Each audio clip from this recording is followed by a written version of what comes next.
So, ito yung given natin. Nababasa ba? Parang malabo na naman. Blurred. Yun. Blurred na naman. Grade 9. Wait, thank you po sa gifts. Start me, Zin, tsaka sino yan? Walang pangalan eh. Anyways, yung given natin. So, lagay natin siya as augmented matrix. So, ano yung lalagay natin na sa row 1 natin na augmented na coefficients? Wait, thank you, Librang James Rose. O, dali, sagot kayo guys para makita natin kung naintindihan. 1, 2, 3, tsaka 9. That's correct. Mga coefficient lang naman yung tsaka yung ano eh, yung constant. So, meron ditong 1, 2, tsaka 3. So, lagay natin yung 1, yung 2, tsaka 3. Tapos yung constant natin na 9. Sa second na equation natin, anong ilalagay?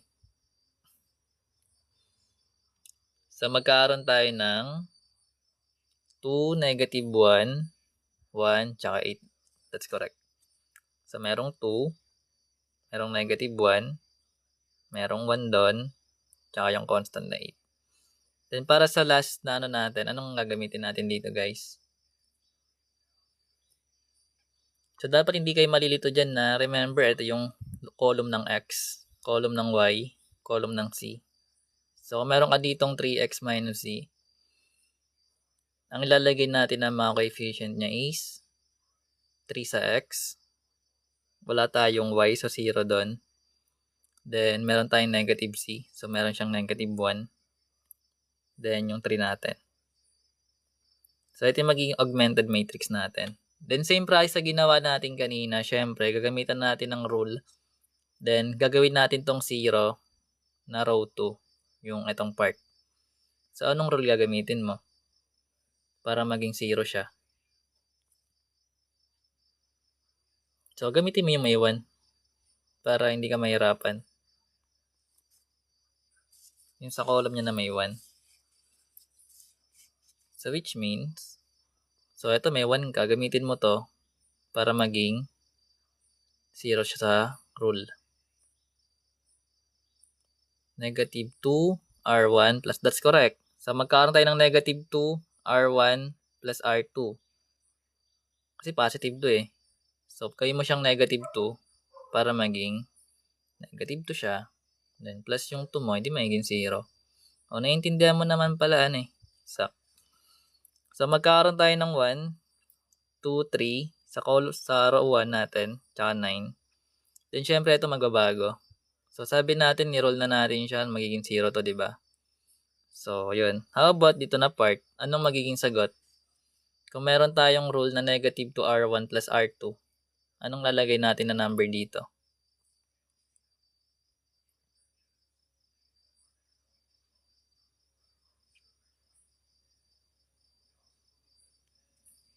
Negative 3 ba?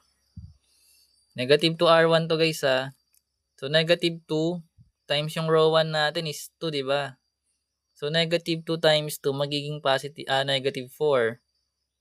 Negative 4 plus negative 1, magiging negative 5 dapat. So, dapat marunong kayo mag-integers. Para hindi kayo magkamali. So, sa part na to, anong ilalagay?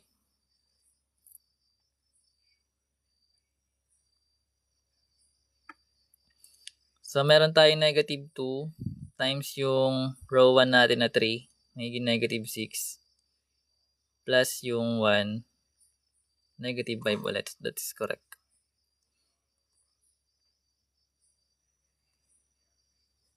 Then, sa part na to, anong ilalagay natin? So, meron tayong negative 2 times yung row 1 na 9. Tapos, i-add natin yung 8. Anong kakalabasan? So, negative 2 times 9, that is negative 18.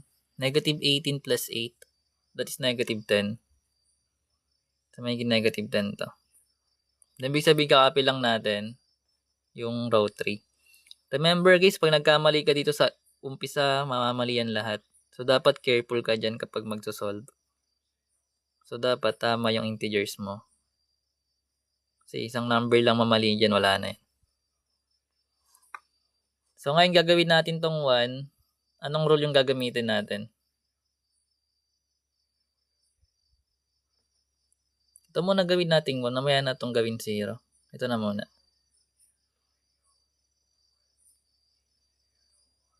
So, para maging 1 siya, magkakaroon tayo ng hindi. Pag gagawin mong 1 yung number mo, itong diagonal, kung may given na number doon, i-divide mo lang siya sa reciprocal niya. So, dahil negative to, mag-multiply tayo ng negative ulit. Di ba ang reciprocal ng 5 is 1/5? Then yung R2 natin. So, kung hindi naintindihan yung guys, balikan to siya gagawin. So, kung meron tayong negative 5 times yung negative 1/5 mo. So, negative times negative magiging positive. Then, ito simplify mo siya as 1. Then, 1 times 1 is magiging 1. Ganoon lang siya kapag ginagawa mo siyang 1. Reciprocal lang lagi. Pero kung consider mo lagi yung sign. So, ngayon magbabago to na row 2 natin. So, copy lang natin yung row 1. 1, 2, 3. Tsaka yung 9. Then, syempre, ito magpapalit, no? So, kung meron kang negative 1/5 times yung 0 natin, so magiging 0 pa rin. Then, ito, yung negative 5 times yung negative 1/5 natin, magiging positive 1 yun. Then, ito rin, magiging positive 1 kasi para sila negative 5. Diba? Ito, anong kakalabasan? Kung meron tayo negative 1/5 times yung row 2 mo, ano magiging sagot doon? So, magiging positive 2 siya. That's correct. Then, copy lang natin yung 3, 0, negative 1, tsaka yung 3. So, copy lang ulit natin to sa part sa taas para hindi pabalik-balik. Wait lang. So, may nakuha tayong 1, 2, 3, tsaka 9.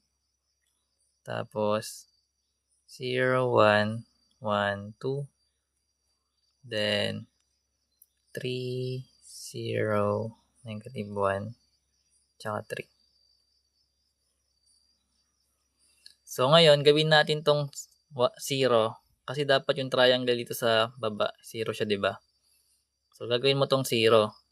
Anong rule gagamitin mo para maging 0 to? Gagamitin mo lagi yung 1 sa may taas niya para maging 0 yan. That's correct. So, magkakaroon tayo ng negative 3 kasi meron nung 1, row 1, plus yung row 3.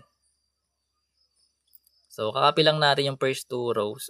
So, magkakaroon tayo ng 1, 2, 3, tsaka 9, then 0, 1, 1, tsaka 2. So, itong part na to magbabago. So, negative 3 times yung 1 magiging negative 3 plus yung 3 natin sa magiging 0 siya. Then, pagdating dito guys, anong kakalabasan? Kung meron tayong negative 3 times yung row 1 mo plus yung row 3 natin, 0 ba? Negative 3 to times yung row 1 mo na 2. So, negative 3 times 2, magiging negative 6. Plus yung 0 mo, negative 6 dapat. So, how about this one? Anong ilalagay natin? Kung meron kang negative 3 times yung row 1 mo nun, plus yung negative 1, anong malalagay mo? So, magkakaroon tayo ng negative 10. So, negative 3 times 3, magiging negative 9. Plus negative 1, magiging negative 10. Sundan ba? Then, how about this one? Sa part na to, sa constant. So, negative 3 times yung 9, that is negative 24. 27 I mean. Plus 3. So, magkakaroon tayo ng negative 24. That's correct. Nagkakaintindihan, no? Sa part na yan. So, gawin natin to guys, 0 ulit. So, gagamitin natin yung 1 sa taas niya para maging 0 to, no? Anong rule naman gagamitin mo dito para maging 0 to? Hindi, gagawin mo siyang 1 eh. Ay, 0 eh. Kasi dapat 0 pa to guys. So, gamitin mo tong 1 para maging 0 yung tong part mo. Negative 1, 6, hindi. Magiging 1 yun. Kailangan mo siyang gawing 0. Hindi siya pwede sa sa reciprocal. Gagawin mo siyang 0. So, ibig sabihin kung negative to, etong row 2 mo, hindi ka maglalagay ng negative. Kumbaga, magka-times ka lang ng positive 6 sa 1 mo, then add mo yung row 3 mo. That's correct. So, ibig sabihin, kakopy lang natin at yung first 2 rows. So, magkakaroon tayo ng 1, 2, tsaka 3, tapos 9 natin. Then, yung 0, 1, 1, 2, kakopy lang ulit. Then, yung part na to, is magiging 0 kasi 6 times 0 is 0 plus 0 magiging 0 ulit. Then, dito na part, sabi natin, 6 times 1, 6 plus negative 6, magiging 0. How about this one? Anong ilalagay natin dito? Anong ilalagay natin guys na number? So, meron tayong 6 times 1, that is 6, plus negative 10, magiging negative 4. That's correct. And para naman dito, anong ilalagay?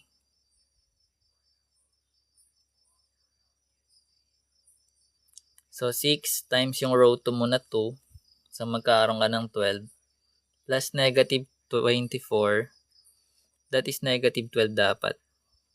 Kasi mas malaki yung negative natin. Dami na.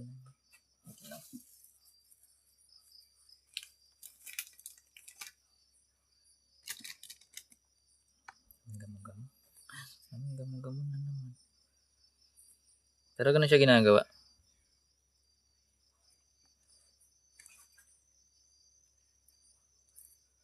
Anyways. So, ito guys, gagawin natin tong 1. Kasi dapat 1 yung diagonal natin. So, anong rule gagamitin natin?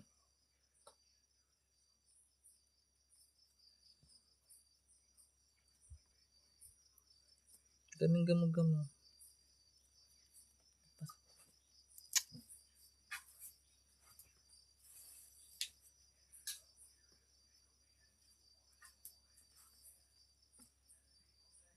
Daming gamo-gamo lumilipad. So, ito guys, ito yung ginagawa nating reciprocal pag gagawing 1. So, basically, dahil negative to, kailangan natin ng negative 1/4. Then, yung row 3 natin. So, ibig sabihin, kakopy lang natin to. Yung 1, 2, 3, tsaka 9. Then, yung 0, 1, 1, tsaka 2. Tapos, yung 0, 0. Kasi pag tinimes natin sa 1/4 yung 0, 0 pa rin, di ba? Pero ito magiging negative times negative, which is magiging positive. And yung 4 times 1/4 is magiging 1. So, ito, anong kakalabasan na ito, guys? Anong ilalagay natin dito na part? Ayun, 3. That's correct. Kasi negative times negative is positive. Then, 12 divide 4 is 3. So, ito na. Meron tayong value ng z. So, tayo sa kabila. So, copy ko lang ulit. So, meron tayong 1, 2, 3, tsaka 9, and 0, 1, 1, tsaka 2, 0, 0, 1, tsaka 3. So, kung gagawin natin siyang 0 pa yung triangle sa taas, itong part, gagawa ka na naman ng rules para maging 0 to. So, anong rule yung gagamitin mo dito para maging 0?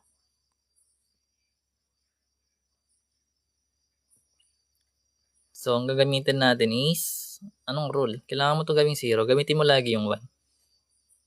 Nasa column niya. So, kung meron ka ditong 1, lagay mo lang is row 3 minus row 1. Row 2 I mean. Sa row 2 pa tayo nagpapalit. Or negative 2 R2 ring. Pwede na to guys yung R3 minus row 2. Ay, hindi tama. Dapat negative dapat to guys. Pero parehas lang siya, di ba? Parehas ba to? Baliktad yata. Dapat inuuna natin yung row 3 na negative. Nalilito ako sa ganun eh. Pero mas maganda kung negative to guys. Tapos, ipa-plus natin to dito.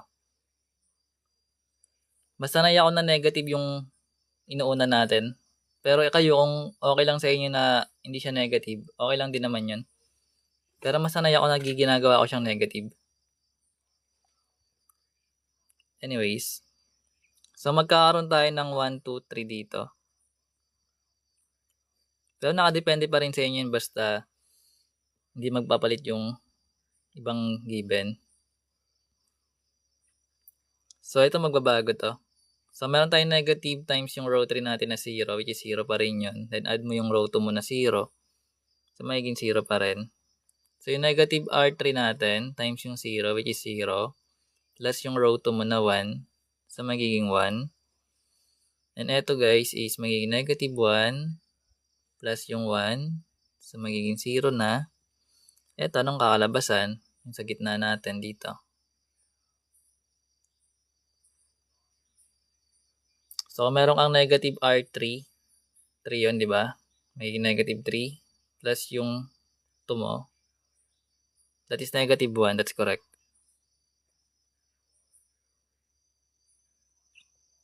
So, ngayon, copy lang natin yung 0, 0, 1. Tsaka yung 3 natin.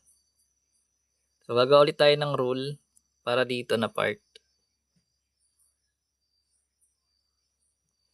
So, gawin natin tong 0.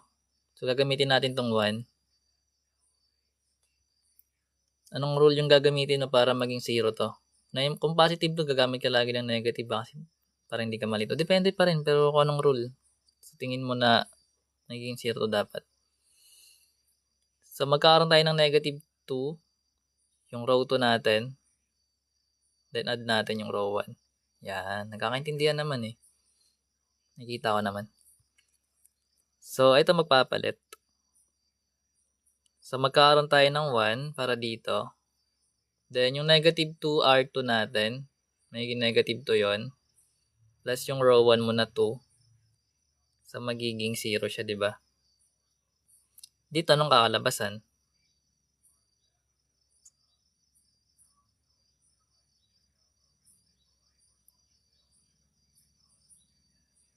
So, meron ka negative 2 R2. Tapos, plus R1 mo. So, magiging 3 lang, di ba? Yan. Dito, anong kakalabasan?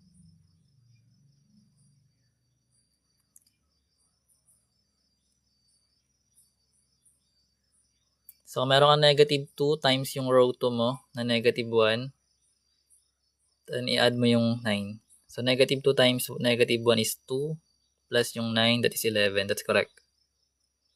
Then, kakopy lang natin yung 0, 1, 0, tsaka negative 1. Then, 0, 0, 1, tsaka yung 3. So, gagawin natin ngayon tong 0, guys.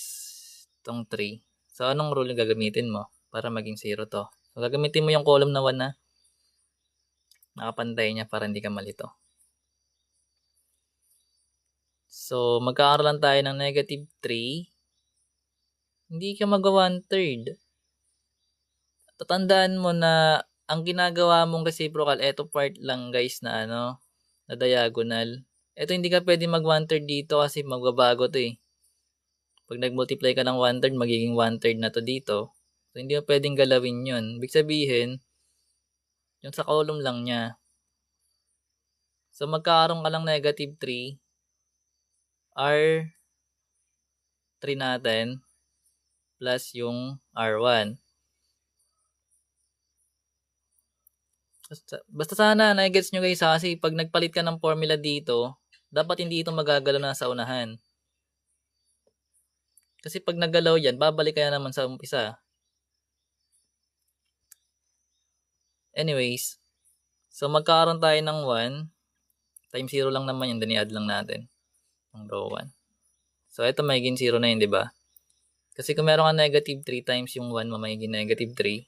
plus yung row 1 mo na 3, so magiging 0. Then, ito nang malalagay natin dito.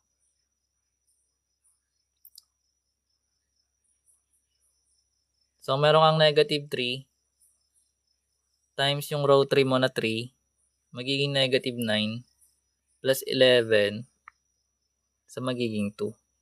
Yan. So, ayun na, may sagot na tayo. Kakapila lang natin yung iba. So, ibig sabihin, ito yung x, y, tsaka z natin. Ito yung constant. So, yung nakuha nating value ng x, which is 2. Yung y natin, that is negative 1. Then yung z, that is 3. Check natin to guys kapag tama. Ito ang ginawa natin kanina. Lagay natin dito. Uy, thank you MTS sa meow meow. So, meron tayong checking. So, yung nakuha nating value is 2, negative 1, tsaka 3. Yung x is 2, yung y is negative 1, then yung c is 3. Yan. Check natin. So, yung unang given, saan yun? Ito pala. So, check natin dito. Checking. So, meron tayong x plus 2y plus 3z equals 9. So, yung x is 2, yung y is negative 1, plus yung 3, yung z natin is 3, is 9. So, magiging 2 minus 2 plus 9, kasi 3 times 3 equals 9. Then, makakancel lang to guys. So, magkakaroon tayo ng 9 plus 9. Ibig sabihin tama. Then, check natin sa equation 2 na 2x minus y plus z. 2x minus y plus z equals 8. So, plug lang natin yung mga value. So, yung x is 2, yung y is negative 1. Sabi ko guys, maglagay kayo lagi ng parenthesis pag mag-evaluate. Kasi, tulad nito, may negative dito. Then, negative 1 yung value mo. So, pag nilagay mo lang to as walang parenthesis na 1, ibig sabihin yung value ng y mo doon is 1, hindi siya negative. Anyways, sana naintindihan. So, magkakaroon tayo ng 3 sa z equals yung 8. Gusto mo, lagyan mo din parenthesis. Okay lang din naman yun eh. Pero kapag plus, kahit wag na yun. Pero depende pa rin. Basta naiintindihan nyo yung ginagawa nyo. So, magkakaroon tayo ng 4, then plus 1, plus 3, plus 8. Kasi negative times negative, magiging positive. Then yung 4 plus 1 plus 3 is magiging 8. Sabihin tama. Ito na yung magiging last na, kasi dapat tama rin siya dito eh. So, kahit sabihin mong tama yung dalawang nauna sa checking mo, pero mali siya sa pangatlo, ibig sabihin nakuha mong solution is mali pa rin. Dapat masasatisfy mo yung tatlong equation. So, meron tayong 3x minus z equals 3. So, kung ito is 3, then yung x natin is 2, diba? Then minus yung z natin, that is 3. Equals 3. So, yung 3 times 2 guys, that is 6. Minus 3, which is 3. So, 6 minus 3 is 3. Which is 3 pa rin. Sabihin tama. Sabihin nakuha nating solutions, which is 2, negative 1z is correct using matrix.